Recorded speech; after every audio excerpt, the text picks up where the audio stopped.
अस्सलाम वालेकुम प्यारे बच्चों। आज की हमारी कहानी का नाम है जिद का अंजाम। किसी वक्त की बात है, किसी शहर में एक अली नाम का लड़का रहता था।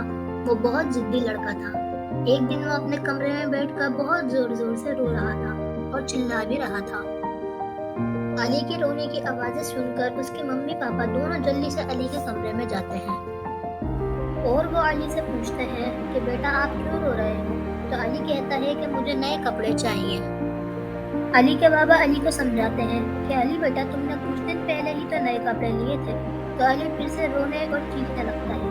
अली की बात मानने के अलावा अली के बाबा के पास कोई और रास्ता भी नहीं था।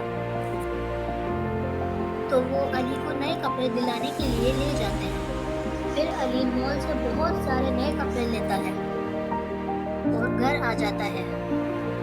घर आने के बाद अली सारे कपड़े सोफे पर फेंकता है और अपने दोस्त के साथ वीडियो गेम खेलने लगता है। कुछ दिन गुजर जाते हैं और अली के कमरे से फिर से रोने और चीखने की आवाजें आ रही होती हैं। अली के मम्मी पापा अली के कमरे में जाते हैं और अली से पूछते हैं कि अली आप क्यों रो रहे हो। अली रोते हुए अपने बाबा से कहता है कि मुझे नया वीडियो गेम चाहिए। तो अली के बाबा अली की ये ख्वाहिश भी पूरी करते हैं और अली को नया वीडियो गेम खरीद कर देते हैं। मगर अली ने इस वीडियो गेम को भी टेबल पर रख दिया और पुराने वीडियो गेम से ही अपने दोस्तों के साथ खेलने लगा। अली को सिर्फ जिद करके नई चीजें लेकर उसे जाया करने की आदत थी। एक दिन अली के बाबा का किसी गाड़ी से एक्सीडेंट हो जाता है, जिसकी वजह से अली के बाबा का पाँव फ्रैक्चर हो जाता है और अब अली के बाबा सिर्फ बिस्तर पर ही लेटे रहते थे। वो चल फिर भी नहीं सकते थे। अब अली को अपना रोना, चीखना और चिल्लाना बहुत याद आता था।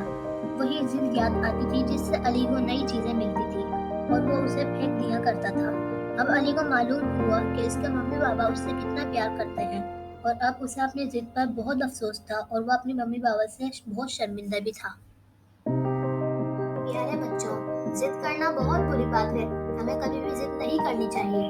हमारे माँ बाप हमसे बहुत ज्यादा प्यार करते हैं और हमारी तमाम ख्वाहिशें पूरी करने की कोशिश भी करते हैं। इसीलिए अपनी जिद से अपने माँ बाप को परेशान मत किया करें। कहीं आप लोग भी अपने अम्मी अब्बू से जिद तो नहीं करते? अगर ऐसा है तो आज इसे तौबा कर लें और अपने अम्मी अब्बू का बहुत ज्यादा ख्याल रखें।